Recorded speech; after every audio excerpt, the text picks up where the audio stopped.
석 달 후에 우리가 그 섬에서 겨울을 난 알렉산드리아 배를 타고 떠나니 그 배의 머리 장식은 디오스구로라.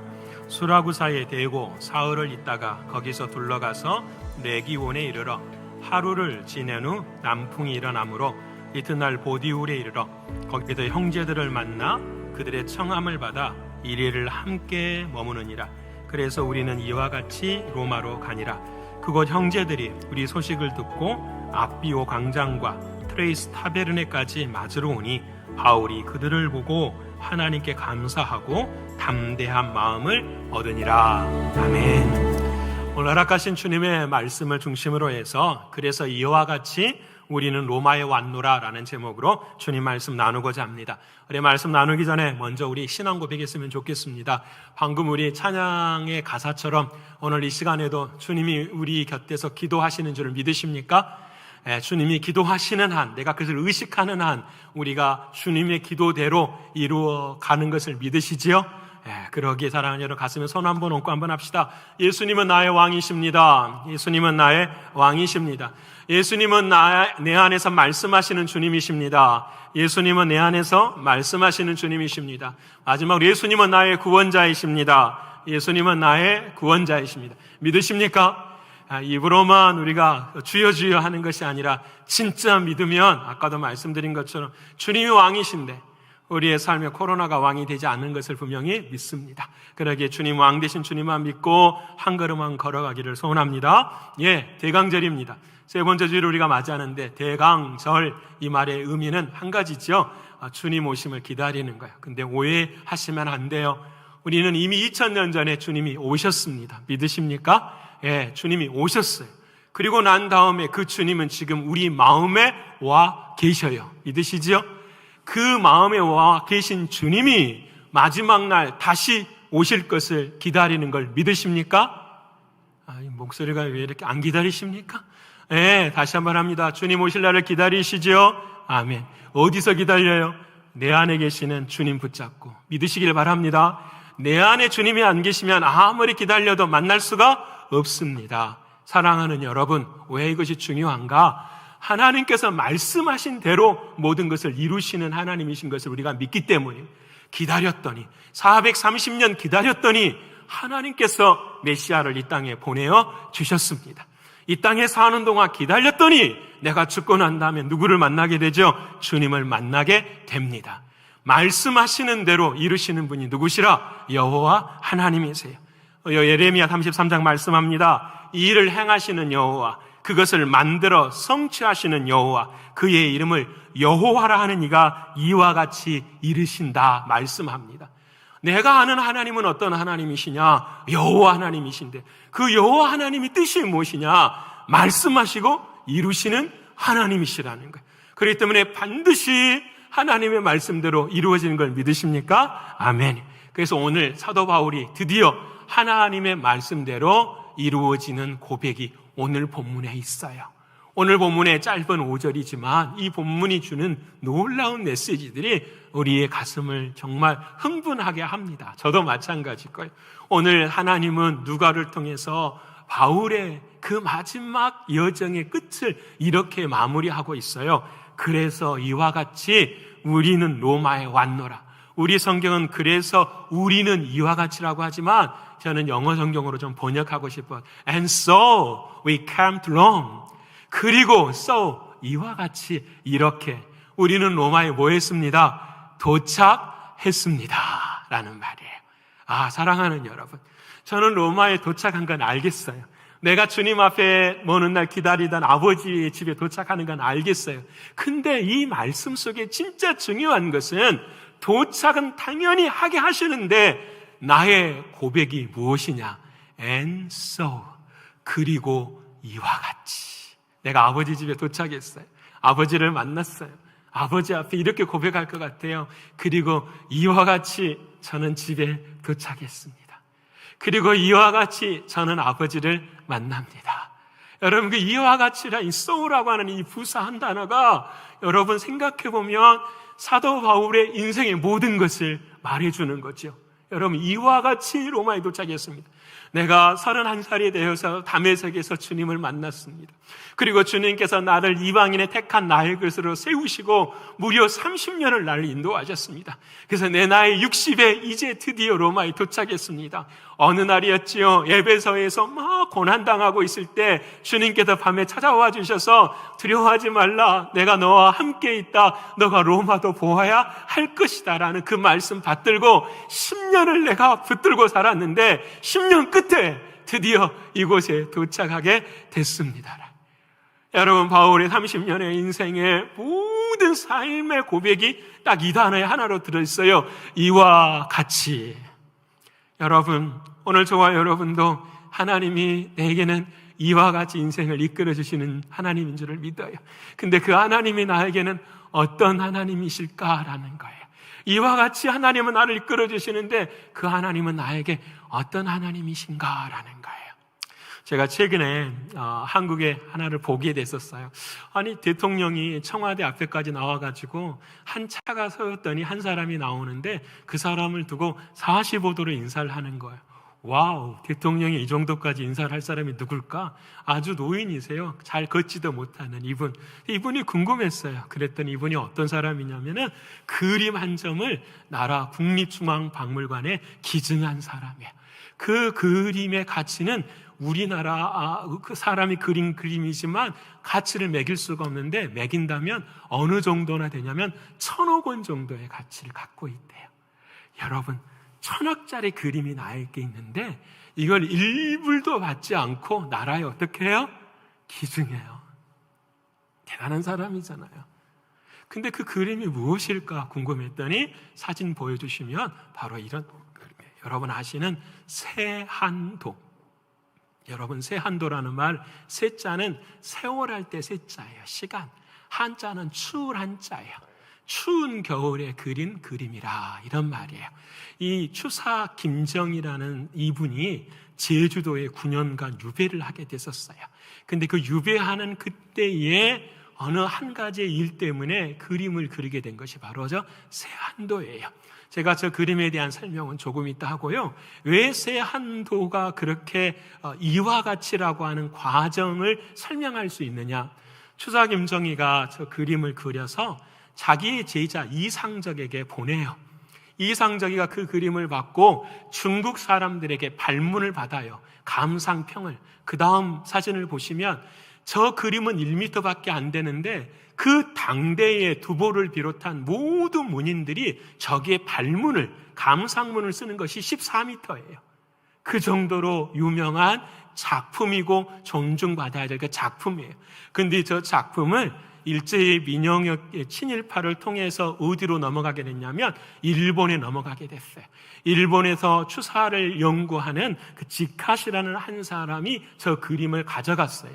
이 사람에게 우리나라의 서예가 유명한 손재영이라는 이 사람이 이 작품이 이 사람한테 있는 것을 보고, 여러분, 일본에 가가지고 매일 그 집을 가요. 매일 가서 자기 전 재산을 다 그 앞에 내놓고 이 작품을 돌려달라. 이건 민족의 것이니 우리 민족에게 돌려달라. 여러분, 86일을 매일 가서 다 하려고 했는데 이 사람이 주지를 않아요. 이 사람의 정성이 너무 갸륵해서 아들에게 일본 사람이 그런 거예요. 내가 죽거든 이 작품을 손재영 씨에게 주어라, 이렇게. 근데 이 손재영 씨가 그 말을 듣고 난 다음에도 마음이 편치가 않아요. 그래서 또 한 달을 또 찾아가요. 제발 작품을 달라. 그랬더니 그 작품을 드디어 한 달 만에, 86일 만에 이 작품을 받게 되었어요. 그리고 3개월 후에 태평양 공습이 있을 때 일본이 폭격을 맞아가지고 그 지카시 집의 집과 서구가 완전히 불타버려요. 여러분, 이 사람의 섬김과 노력이, 사랑이 없었으면 아마 저 그림은 한 줌의 재로 될 수밖에 없었을 거예요. 수많은 사람들이 이와 같이 노력과 헌신과 사랑의 저 그림이 우리나라에 돌아오게 되고 모든 국민들이 저 그림을 바라볼 수가 있게 되었어요. 두 번째로, 저 그림 안에 있는 유명한 이야기가 있어요. 왜 저 그림을 그렸을까? 왜 저 작품이 중요한가? 다시 작품을 보여주시면 여러분 보시기에 왼쪽에는 가느다라는 소나무가 있어요. 여러분 첫 번째 가느다라는 저 소나무는 가족이라든지 지인을 이야기하는 거예요. 제주도 유배에 내려왔어요. 이 추사 김정희는 고관 관직이었어요. 굉장히 잘 나가는 사람인데 정치에 인해서 정치인들의 정권이 바뀜으로 그냥 이유 없이 귀향을 간 거예요. 귀향 가도 제주도에서 누구도 만날 수도 없고 드릴 수도 없는 그런 귀향의 삶을 살았어요. 그래서 너무너무 고통스러운 중에 있었는데 어느 날이 아니라 어쩌다가 한 번씩 자기 그 고향에 책이 한 권씩 인편으로 배달이 되는 거예요. 예를 들어서 중국의 정세라든지 유명한 고전 책들이 오게 되는 거예요. 누가 이것을 보냈을까 따져보았더니 자기의 제자인 이상적이라는 사람이 보내는 거예요. 그래서 이상적이라는 이 사람은 뭐냐면 귀양 간 사람을 가까이 하면은 안 되는 거잖아요. 그 사람도 고난받잖아요. 근데 그 모든 것들을 다 넘어서서 그 추사에게 자신의 생명과 같은 사랑을 베풀어 주는 거예요. 그래서 그 사랑이 너무 감동스러워서 저기 보시면 중앙에 소나무가 쫙 하나 있잖아요. 저 잣나무가 쫙 뻗어 있는 것이 기계가 있는 것이 이상적이라는 자기 제자예요.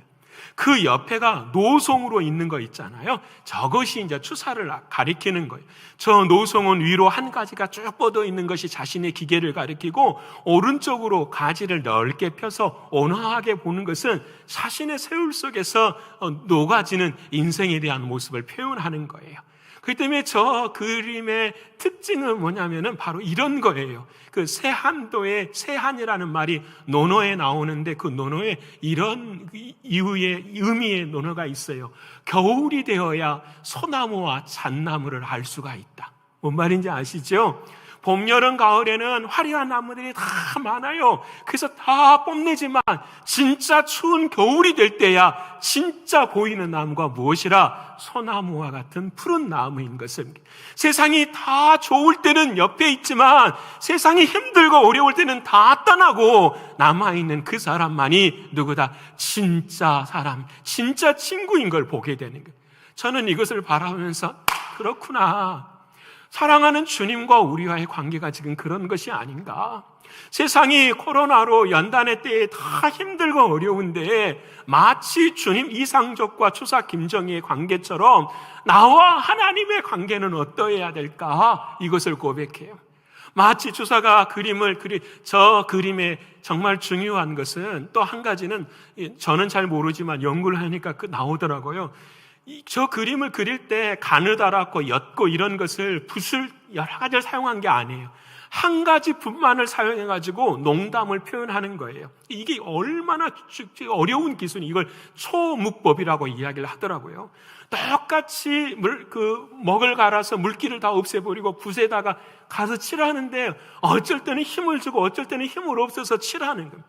그렇기 때문에 기교나 이런 것들이 아무것도 없이 오직 그 자신이 가지고 있는 마음으로 드리는 그런 그림이 바로 저 그림이에요. 그러게 생각하게 돼요. 이상적과 추사 김정희의 사랑처럼 하나님과 나와의 관계는 어떨까? 지금 이 코로나 시절에 하나님과 나와의 관계의 모습은 어떨까를 생각하게 돼요. 그러면서 바울을 생각하게 돼요.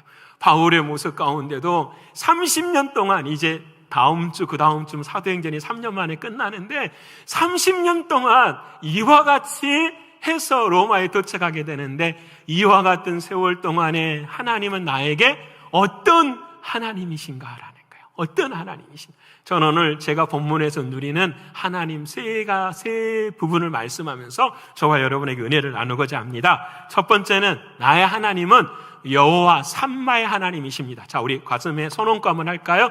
나의 하나님은 여호와 삼마의 하나님이십니다. 나의 하나님은 여호와 삼마의 하나님이십니다.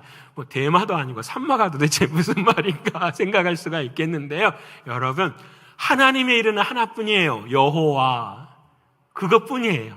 근데 그 여호와라는 그 말이 뭐냐면 나는 스스로 있는 자니라 라는 말씀의 뜻이에요. 그렇기 때문에 그 하나님은 코가 몇 개 있는지 눈이 몇 개 있는지 우리가 알 수가 없어요. 그렇기 때문에 그 하나님이 우리를 사랑하시는 모습이 드러날 때마다 사람들이 그 하나님의 이름을 붙이기 시작한 거예요, 구약 성경에. 그래서 그 중에 하나가 어떤 것이었냐면 여호와 삼마였어요. 말씀을 드려볼게요. 이스라엘 백성들이 결국은 하나님을 떠나서 우상을 섬겼어요. 그래서 하나님께서 바벨론 70년의 포로 생활의 징계를 하기 시작해요. 근데 에스겔이라는 선지자가 히데겔 강가에서 하나님의 환상을 봐요. 눈물을 흘리면서 기도를 드리는데 하나님 환상을 보는데 어떤 환상을 보이시냐면은 자기들이 그렇게 아름답고 귀하게 여겼던 솔로몬의 성전이 하나도 남김없이 해파되어지는 모습을 보여주는 거예요. 얼마나 여러분 그들에게서 성전이라는 것은 삶의 의미며 시작과 끝이에요. 저와 여러분에게도 마찬가지예요. 성전이라고 하는 것은 나의 생명의 시작과 끝과 똑같은 거예요. 근데 그 성전이 다 무너지는 환상을 다 보여주는 거예요. 이 에스겔이 너무너무 비통한 거예요. 하나님 앞에 하나님 어떻게 하면 회복할 수 있겠습니까? 어떻게 하면 그 마음을 갖고 있다가 하나님이 에스겔서 43장 40장부터서 다시 기도 중에 하나님께서 에스겔의 환상을 보여주는데 그 환상 가운데 그곳에 성전이 다시 세워지는 환상을 보여주세요. 그래서 치수를 다 가르쳐 주세요. 이렇게 성전을 지어라, 치수는 이렇게 해라. 그렇게 난 말씀이 어떤 말씀이냐면 에스겔 48장 35절의 말씀이에요. 우리 같이 한번 읽어볼까요? 그 사방의 합계는 18,000척이라. 그날 후로는 그 성읍의 이름을 여호와 삼마라 하리라. 아멘. 에스겔이 그 성전의 완성된 모습을 환상 가운데 다 보고 난 다음에 하나님 앞에 고백하는 거예요. 하나님 감사합니다. 뭐라고 고백하냐면 여호와 삼마라고 하시네요. 하나님이. 삼마라는 뜻이 무슨 뜻이냐면 거기 계십니다라는 거예요. 와, 여호와 삼마는 어떤 하나님이시냐면 하나님이 우리의 삶의 모든 순간순간마다 함께 하신다는. 때로는 징계를 받을 때도, 때로는 회개할 때도, 때로는 눈물을 흘릴 때도, 좌절할 때도, 아무것도 없을 때에도 사랑하는 주님은 우리와 함께 하십니다. 이 고백이 얼마나 가슴 떨렸을까요? 사랑하는 여러분, 오늘 바울의 인생의 모든 순간순간들을 바라보면 바로 이 고백이 있었어요. 왜 그러냐면 오늘 보면 11절에 드디어 이제 바울이 멜리데 섬에서 겨울 3개월을 보냈어요. 11월에 도착해서 12월, 1월, 2월까지 지내고 난 다음에 봄이 되어서 드디어 이제 배를 타고 떠나게 됐어요. 어디로요? 로마를 향해서. 이제 배를 타고 딱 떠나려고 하는데 그 배가 한 척이 앞에 있는데 그 배의 이름이 뭐냐면 알렉산드리아 배예요. 지난번에 깨진 배도 어떤 배였죠? 알렉산드리아 배. 이 말은 무슨 말이냐면 그 당시에 그곳을 다녔던 배의 이름은 특정한 것이 아니라 그냥 알렉산드리아 배라고 칭한 거예요. 근데 그 배가 딱 앞에 있는데 그 배의 모습을 기록하면서 오늘 11절에 뭐를 하나를 기록하냐면 그 머리의 장식이 이렇게 그 배의 머리의 장식은 디오스구로라 이렇게 설명을 하고 있어요. 잘 들어보세요. 이 귀한 사도행전 28장에 세계를 구원하시는 하나님의 역사의 마지막에 이 장에 왜 배에 있는 장식 하나를 나타내는가, 기록하는가, 여기에 초점이 있어요. 바로 이 디오스구로라고 하는 것은 뭐냐면 그 당시 제우스라고 하는 가상의 신을 만들어가지고 사람들이 다 제사했잖아요. 그 제우스가 난 아들 둘이 쌍둥이가 있어요. 그 쌍둥이를 디오스구로라고 이야기를 하는데 그 쌍둥이들은 뭘 다스리는 신이라고 믿었냐면 바다를 다스리는 신이라고 믿은 거예요. 그래서 모든 배들 앞에다가 머리 장식에다가 그 디오스구로를 장식을 해가지고 사람들이 거기에 제사를 지내고 이 배로 이것이 있으면 어떻게 할 거리라 우리는 어려움을 당하지 않을 것이다라고 믿은 거예요. 여러분 그렇게 되던가요?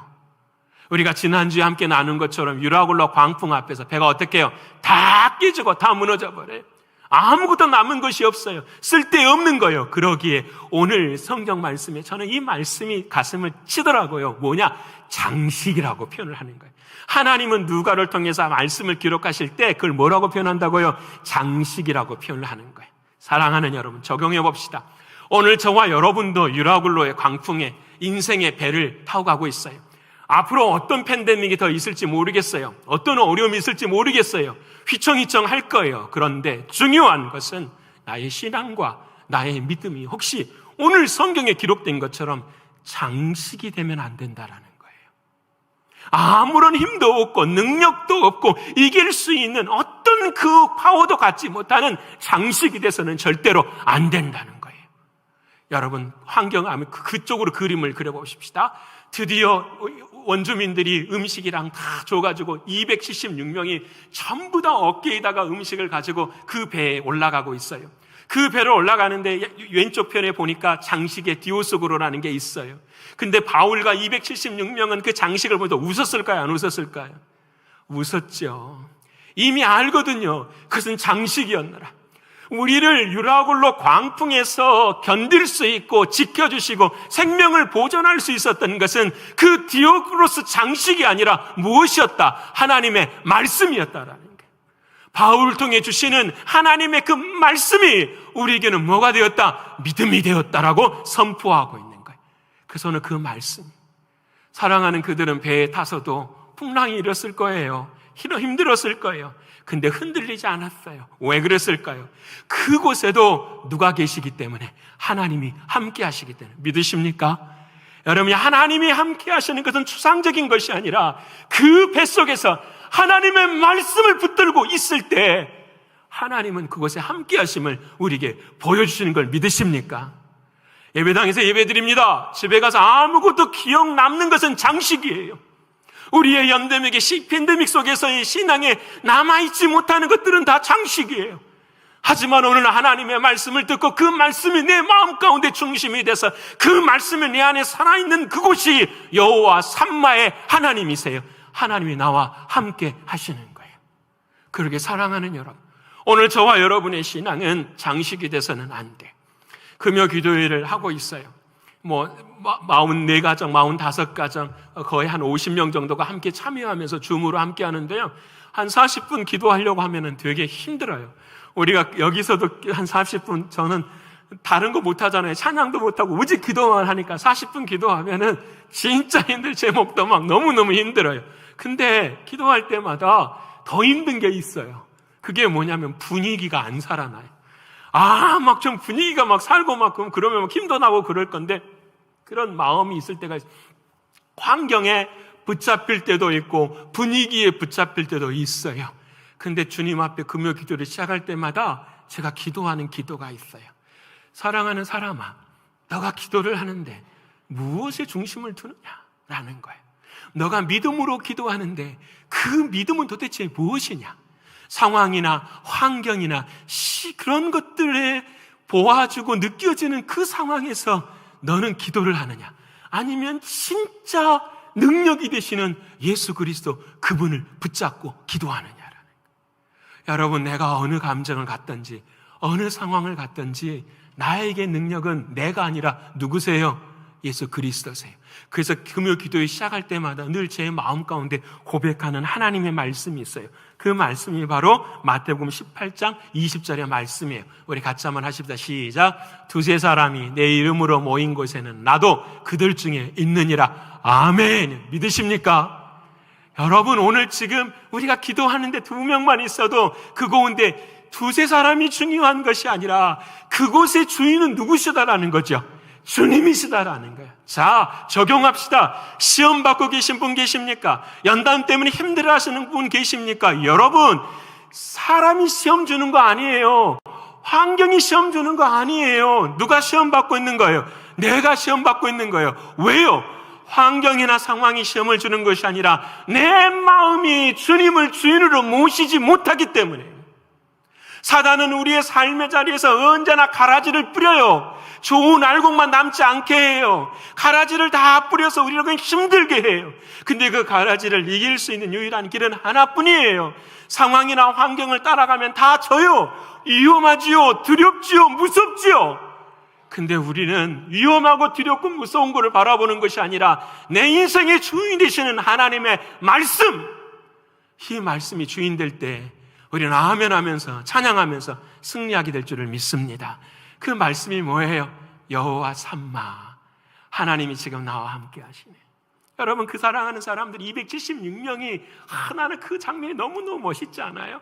우리가 아버지 하나님의 나라, 우리 사랑하는 주님이 이 땅에 오실 때에 우리도 세마포 입고 주님 다 만날 때에 우리 이런 찬양할 수 있을 것 같아요. 여호와 삼마의 하나님, 어제도 우리와 함께 하셨고 오늘도 우리와 함께 하시고 내일도 영원히 우리와 함께 하시는 하나님 사랑합니다 하며 찬양하는, 여러분 언제나 어느 곳에서나 하나님은 여러분과 함께 하십니다. 믿으십니까? 그것이 임마누엘이잖아요. 주님 나와 함께 하십니다. 이게 대강절이고 이게 성탄이고 이게 우리의 신앙의 시작이에요. 여러분, 우리의 시각을 다른 데 두지 않으셔야 됩니다. 다른 데 두는 건 다 시험이에요. 우리의 주인은 주님이십니다. 나와 함께 하시는 주님이십니다. 이 말씀이 저와 여러분에게 능력과 힘이 되기를 축원합니다. 두 번째로 이와 같이 로마에 도착했습니다. 이와 같이가 뭘까요? 하나님과 나와의 관계가 이와 같이가 어떤 것일까? 여호와 라의 하나님이세요. 자, 오른손 가슴에 영광을 합시다. 나의 하나님은 여호와 라의 하나님이십니다. 나의 하나님은 여호와 라의 하나님이십니다. 믿으십니까?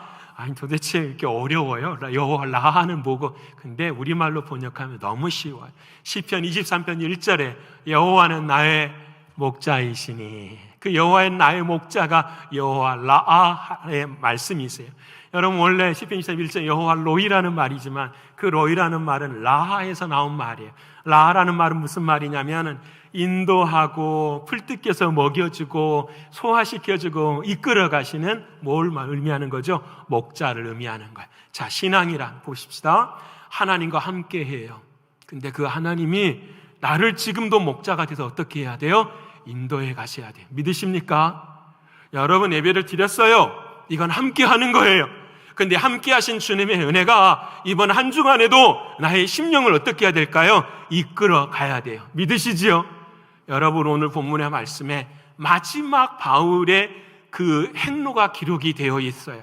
여러분, 지도를 한번 보시면, 여러분 지도 보시면 알 수 있을 거예요. 자, 멜리데섬 보이시죠? 저 밑에, 지중해섬 밑에 멜리데섬 보이시죠? 안 보이면 안 보인다고 하십시오. 그러면 안경 쓰셔야 돼요. 그렇죠? 저 멜리데섬에서 드디어 배를 타고 어디로 올라가냐면 수라구사로 올라가요.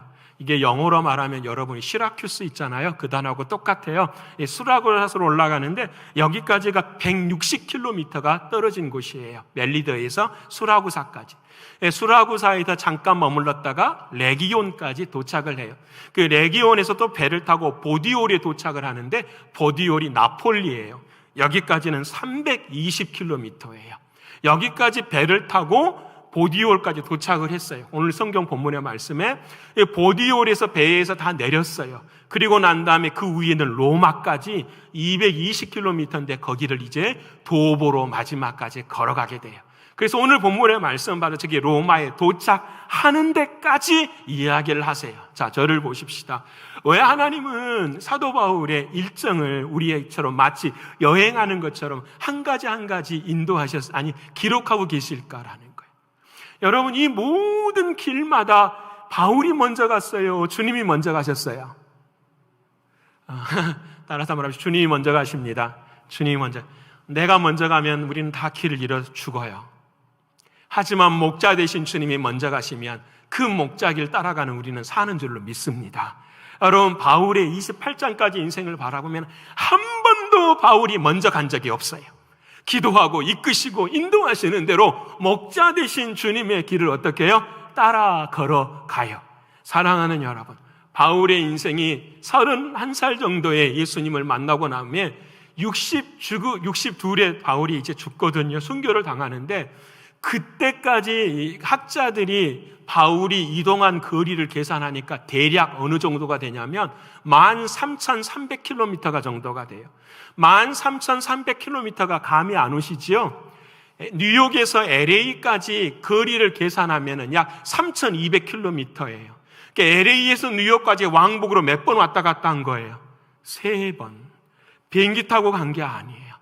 배는 탔지만 거의 도보로 여러분 걸어서 뉴욕에서 LA까지를 3번 왕복한 거리가 사도 바울의 인생의 걸음의 거리.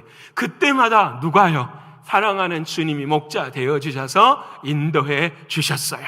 그리고 그가 도착한 도시들만 57개 정도 도시가 되는 거예요. 자, 그러면 한번 질문하고 싶어요. 도착한 곳마다, 걷는 길마다 바울은 꽃길이었을까요?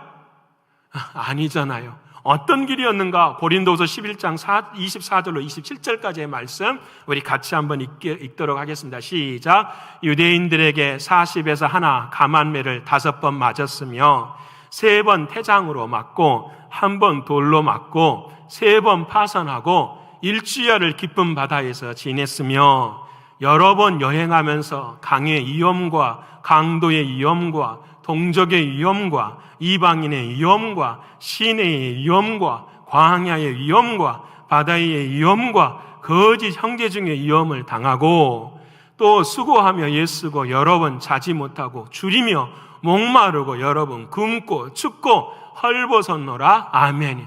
자, 이 말씀이 중요한 건 뭐냐면 이 말씀이 쓰일 때가 언제냐면 고린도 후서의 말씀이에요. 고린도 후서는 언제 썼냐면 바울이 사도행전 19장에 에베소에 있을 때 기록한 글이에요. 그러기에 이 고난당하는 모든 과정의 고백 안에는 지금 그 유라굴로 광풍을 만나고 독사의 뱀이 물리고 이런 과정이 하나도 기록되지 않은 거예요. 그럼에도 불구하고 사도 바울은 여러분 보세요. 하나님이 목자 되신 주님이 늘 인도해 주셨는데 늘 힘든 이야기만 나와요. 춥고 굶주리고 배고프고 안타깝고 어렵다라는 거예요. 질문할 수 있어요. 하나님의 사명자로서 길을 걸어가는데 좀 위대하게 해주시지요. 화려하게 해주시죠. 우리 지금 그런 기도하지 않습니까? 하나님, 이런 어려운 때에 하나님 도와주셔서 남들보다 보란듯이 장사도 잘 되게 해주시고 더 건강하게 해주시고 우리 그와 같은 믿음의 자리 혹시 있지는 않나요? 여러분, 당연히 그렇게 도와주셔야 되는 것이 맞는 거잖아요. 근데 목자 되신 주님은 바울을 한 번도 그런 길로 인도하지 않으셨어요.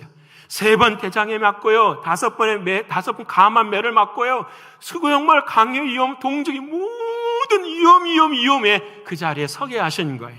자, 그러면 적용해 봅시다. 왜 하나님은 그렇게 하셨을까요? 왜 목자 되신 하나님은 왜 바울을 이렇게만 인도하셨을까요?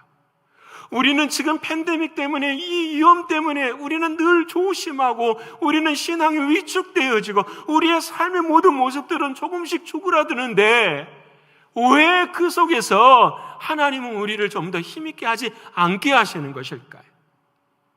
근데 이 모든 고난을 다 기록한 바울이요, 고린도서 12장 9절에 왜 목자이신 하나님이 나에게 이런 길을 허락하셨는가 이유를 알게 해주세요. 목자이신 여호와 라의 하나님이 내 인생에 무엇이 가장 필요한가를 알게 하시는데 그 9절의 말씀이 바로 이와 같은 말씀이에요. 우리 같이 한번 읽어볼까요? 나에게 이르시기를 내 은혜가 내게 족하도다. 이는 내 능력이 약한 데서 온전하여짐이라 하신지라. 그러므로 도리어 크게 기뻐함으로 나의 여러 약한 것들에 자랑하리니 이는 그리스도의 능력이 내게 머물게 하려 함이라. 아멘. 저는 이 말씀에 정말 눈물나게 감사한 것은 깨닫게 되는 것이 그것이었어요. 뭐냐면 하나님 나 약한 거 아시잖아요. 우리는 양이라 다 약해요. 우리는 갈 길을 걸어갈 수 없어요. 그래서 목자인 주님만 따라가야 돼요. 근데 따라가는 것도 힘들어요. 고통당하고 위험당하고 아파요. 그러니까 목자 되신 주님은 나에게 힘 주시고 능력 주시고 그 힘으로 우리를 새롭게 해주셔야 되는데 오늘 본문의 말씀에 바울은 완전히 다른 이야기를 하고 있는 거예요. 내가 약한 것을 자랑합니다. 내가 시험당하고 고통당하는 것을 자랑합니다. 왜냐하면은 그 고통당하고 시험당하는 그 마음에 목자 되신 하나님께서 무엇으로 채워주신다고요? 그리스도의 능력으로 채워주신다라는 거예요. 여러분 속지 맙시다. 그리스도의 능력으로 세상을 이기고 막 세상에 힘이 있게 그런 것이 아니라 여기서 나온 그리스도의 능력은 다른 것이 아니라 이러한 어려움 속에서도 너를 향한 나의 사랑은 변하지 않는다라는 거예요. 믿으십니까? 우리의 능력은, 우리의 신앙의 힘은, 우리의 신앙의 뿌리는 다른 것에 있는 것이 아니라 내 안에서 역사하시는 예수 그리스도의 십자가의 사랑인 것입니다. 그 사랑이면 이겨내요. 그 사랑이면 일어설 수 있어요. 그 사랑이면 어떤 시험 속에서도 우리는 당당하게 하나님을 찬양할 수 있어요. 그 사랑은 변하지 않거든요. 그 사랑은 죽음을 이기는 사랑이거든요. 그 사랑은 우리를 반드시 인도하시는 하나님의 사랑이거든요. 그래서 여러분, 여호와 라하, 이 라하라는 말이 성경에 가장 처음 쓰인 곳이 어디냐면 창세기 1장에 하나님께서 천지를 바라보시며, 이 바라본다라는 말이 라하예요. 이게 무슨 말이냐면 하나님이 세상을 바라보고 계시는 거예요. 어떻게 바라보고 계실까요? 말하는 사람 혼내시고 말하는 사람 징계, 그런 게 아니에요. 우리를 바라보시면서 옆길로 나가도 힘들고 어려워도 사망의 음침한 골짜기를 우리가 지날지라도 하나님께서 우리를 지팡이와 막대기로 어떻게 해요? 인도해 주신다라는 거예요. 어떻게 인도해 주시죠? 우리는 힘이 없으니까 예수 그리스도를 죽이셔가지고 그 주님의 영이 우리 안에 함께 하셔서 그 그리스도의 사랑을 날마다 깨닫게 하셔서 우리로 그 사망의 음침한 골짜기에서 일어나게 하시는 거예요. 그게 다윗의 고백처럼 나의 하나님은 여호와의 진실하심과 선하심이 영원히 나를 따르리니 내가 여호와의 집에 영원히 거하리로다. 나의 능력은 다른 데에서 오는 것이 아니에요. 오직 여호와 라하, 목자이신 사랑하는 주님이 허락하시는 예수 그리스도의 사랑에서 일어나는 거예요. 오늘 바울로 돌아가 보십시다. 바울의 모든 길들, 한 걸음 한 걸음들 이와 같이 아버지의 집에 도착하게 하셨어요.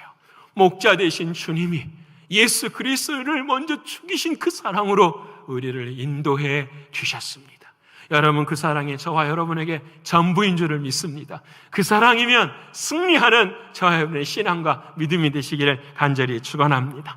마지막으로 내가 아버지의 집에 거할 때에 이와 같이 주님을 만났습니다 할 때, 그 이와 같을 때 나의 하나님은 어떤 하나님이신가? 여호와 니스의 하나님이세요. 우리 가슴에 한번 선언합시다. 여호와 니스의 하나님이십니다. 여호와 니스의 하나님이십니다.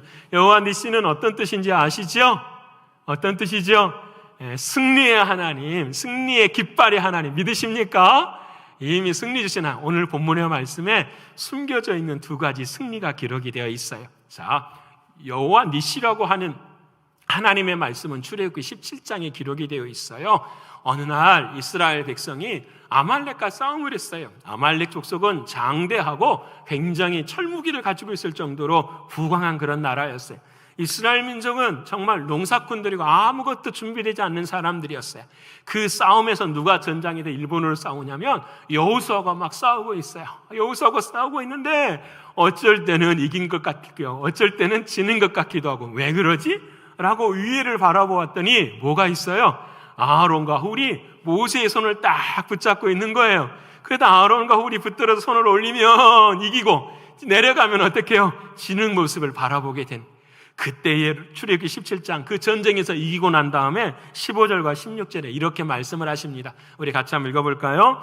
모세가 제단을 쌓고 그 이름을 여호와 니시라 하고 이르시되 여호와께서 맹세하시기를 여호와가 아말렉과 더불어 대대로 싸우리라 하셨다 하였더라. 아멘. 자, 여호와 니시는 하나님의 승리인데, 하나님의 승리의 가장 중요한 영적인 포인트는 무엇이냐면은, 여러분, 전쟁은 내가 해요, 하나님이 하시는 거예요. 믿으십니까? 하나님이 하시는 거예요. 눈에 보이는 것이 영적인 전쟁이 아니야. 우리의 진짜 영적인 전쟁은 내 안에 주인을 뽑아내고 하나님이 일하게 하시는 것이 진짜로 영적인 전쟁인 거예요. 그것이 승리예요. 자, 오늘 본문의 말씀에 이 그림이 어떻게 녹아져 있는가를 보십시다. 바울이 드디어 로마의 땅에 캠트 롬 도착을 했어요. 로마의 땅에 도착하기 전에 그 앞에 레기온 지역이 있었는데, 그 레기온 지역에서 오늘 성경 말씀에 믿음의 형제들이 어떻게 해요? 바울을 맞이해 주는 거예요. 저는 이 말씀이 너무 감동스러웠어요. 바울은 여러분 로마를 한 번도 방문한 적이 없어요. 바울은 로마에 어떻게 복음이 전파되는 걸 알 수가 없어요. 다만 에베소 지역에 있을 때에 그때의 고린도 전후서를 기록하면서 로마의 사람들에게도 기록을 했어요. 내가 당신들에게 한 번은 정말 가보고 싶은데 길이 여러 번 막혔다. 근데 신앙이라는 것은 이런 것이야 라고 로마서를 써서 보내었어요. 그리고 10년이라는 세월 동이 흘렀어요. 그것은 다 사라지고 기억 속에 없었던 거죠. 근데 홀로 바울이 로마에 내려서 그곳에 홀로 있는데 나 혼자라고 생각했는데 누가 도와주시는 거죠? 하나님이 역사하셔서 믿음의 백성들을 만나게 해주세요. 이걸 그림을 적용해 보십시다. 여호수아처럼 바울은 혼자 있었어요. 근데 하나님께서는 이미 일을 이루시고 믿음의 사람 아론과 홀을 준비하신 것처럼 바울 곁에 믿음의 사람들을 준비하셔서 이 영적인 전쟁을 어떻게 해요? 승리하게 하시는 하나님의 역사를 보게 하시는 거예요. 얼마나 감사했을까요? 여러분, 거기서만 그런 게 아니에요. 또 여러분, 아비오 광장에 도착했더니 아비오 광장에서도 믿음의 사람들이 친히 어떻게 해요? 마중을 나와요. 마중 나와서 함께 믿음의 길을 걸어가는 이 승리의 역사. 두 번째는 어떤 승리가 있냐면 오늘 본문에 아비오 광장이라고 나와 있어요. 트리베스 베레스라는 것은 그냥 여관의 이름이고요. 이 아비오 광장이 중요해요. 아비오라는 사람 장군의 이름을 따서 광장이라고 했는데요. 이 광장에 길이 나 있어요. 사진을 보시면 진짜 저 길이에요. 저 길을 따라서 로마로 갔어요, 바울이. 지금도 있어요. 그 당시의 길하고 똑같아요. 그 당시에 저 길을 하이웨이라고 불렀어요. 로마의 고속도로예요. 로마로 향하는. 저 길이 바로 아비오 광장에서 있는 길인데 저 길이 무려 50km 정도가 되는 길로 나와 있어요. 그래서 세상의 사람들을 저 길을 향해서 뭐냐면 모든 길은 어디로 통한다? 로마로 통한다라고 하는 저 길이에요. 근데 저 길은 아무나 걷는 게 아니에요. 저 길은 승리의 개선 장군들이 신말을 타고 전쟁에서 승리했을 때 저 길을 걸어가는 거예요. 근데 여러분, 바울이 그 길을 걸어가요. 어떻게 걸어갈까요? 손에 착고를 채우고 발에 착고를 채우고 여러분, 남루한 옷을 입고 저 길을 걸어가요. 여러분, 세상의 사람들은 실패했다, 안 됐다라고 이야기하죠. 마치 예수님께서 예루살렘의 길을 걸어가시는데 나귀 새끼를 타시고 뒤뚱뒤뚱하고 걸어가니까 사람들이 비난하고 조롱하는 거하고 똑같아요. 근데 여러분, 이미 하늘에서는 어떻게 해요? 승리의 천사의 함성들이 울려 퍼지기 시작하는 거예요. 세상의 눈으로는 보지 못하지만 영적인 눈으로는 개선 장군이 마치 신말과 마차를 타고 사랑하는 믿음의 백성들이 로마를 향해서 걸어가는 그 장면을 우리에게 가르쳐주고 계시는 거예요. 사랑하는 여러분, 오늘 저와 여러분의 인생의 길도 십자가의 길이에요. 힘들고 어려운 길이지만 그 길은 반드시 영광의 길이고 소망의 길이고 승리의 길인 걸 믿으십니까? 여러분, 그 길 앞에서 뒤로하지 않기를 원합니다. 때로는 내 손이 착고가 차 있어요. 때로는 육신이 연약해서 아프고 힘들고 어려워요. 경제적으로도 눈앞에 아무것도 보이지도 않아요. 그렇지만 하나님이 보시기에 그 길은 승리의 길이고 영광의 길이고 하나님의 영광을 올려드리는 영화로운 길인 걸 믿습니다. 그러게 여러분, 우리 어떻게 걸어갈까요? 자, 어깨 좀 펴십시오. 어깨 딱 펴시고 당당하게. 여러분, 이 성전에서 예배드리고 난 다음에 예배드리고 나아갈 때는 세상의 그 어떤 것들보다 믿음의 눈으로 당당하게 주님의 승리를 선포하며 나아가기를 축원합니다. 내가 아니라 누가 하시기 때문에요. 내 안에 주님이 하시기 때문에. 믿으십니까? 내 안에 주님이 승리이시기 때문에. 그 믿음으로 나가는 게 오늘 이와 같이라는 고백의 말씀이에요. 이제 말씀 마치고자 합니다. 이와 같이 And so we came to Rome. 그리고 이와 같이 우리는 로마에 도착했습니다. 바울 혼자가 아니라 우리는 그래요. 우리는 누가도 그 믿음의 동역자들도 함께. 전 우리 신광교회가 이 연단의 때에 이 고백을 했으면 좋겠어요. Paul came to Rome이 아니라 We came to Rome. 우리는 한 사람 한 사람들이 씨앗 모임하고 선교회하고 모든 모임 속에 한 사람 한 사람들이 바울처럼 서서 모두가 함께 모여서 저 승리의 길을 걸어가실 수 있는 저와 여러분의 신앙과 믿음이 되시기를 축원합니다. 이제 말씀을 마치며 다시 그림으로 한번 가보십시다. 새한도, 저는 저 그림을 참 사랑하게 됐어요. 너무 멋있어요. 너무 멋있어요. 정말 멋있는 글인데, 저 글에 여러분 그 새하늘이라는 말을 아까 드렸잖아요. 겨울이 되어야 소나무와 참나무의 푸른을 알 수 있다. 힘들고 어려운 때에 그 푸르름을 우리도 알아야 돼요. 어려울 때에 주님 곁에 서는 사람들이 돼야 돼요. 그런데 제가 마지막으로 말씀드리고 싶은 것은 저 그림 밑에 낙관이 하나 찍혔어요. 추사가 낙관을 찍혔는데 뭐라고 찍혔냐면 저렇게 찍혔어요. 여러분, 장모 상망이라. 길장 없을 무에 서로 상자에 여러분 잊을 망자잖아요. 그렇죠? 망자. 그러니까 여러분, 시간이 길어도, 말이 없이 시간이 길어도 서로 뭐하지 말세, 잊지 말세. 저는 2021년 사자성어를 우리에게 말한다면 저는 저 말이 됐으면 좋겠어요. 장무상망이라. 비대면으로 인해서 서로 만나지도 못하고 어려운 상황 가운데 있지만은 뭐하자? 장모 길고 결코 잊지 아니하는 우리들의 모습이 되기를 원하는 거예요. 여러분, 어찌 우리만 그러겠습니까? 하나님과의 관계도 그리해야 되지 않겠습니까? 기계를 가지십시다. 지조를 가지십시다. 절개를 가지십시다. 힘들고 어려워도 소나무와 잣나무의 푸름처럼 그렇게 신앙을 가져가십시다. 그리고 우리가 마지막에 해야 할 한 가지는 그 사랑을 잊지 마십시다. 그때 우리는 수세의 아름다운 작품이 되는 것처럼 우리의 인생 또한 아름다운 작품이 될 줄을 믿습니다. 여호와 삼마의 하나님, 여호와 라의 하나님, 여호와 니시의 그 하나님으로 매일매일이 감사와 기쁨과 승리로 찬송을 올려드리는 저와 여러분의 신앙, 믿음이 되시기를 간절히 축원합니다. 기도하겠습니다.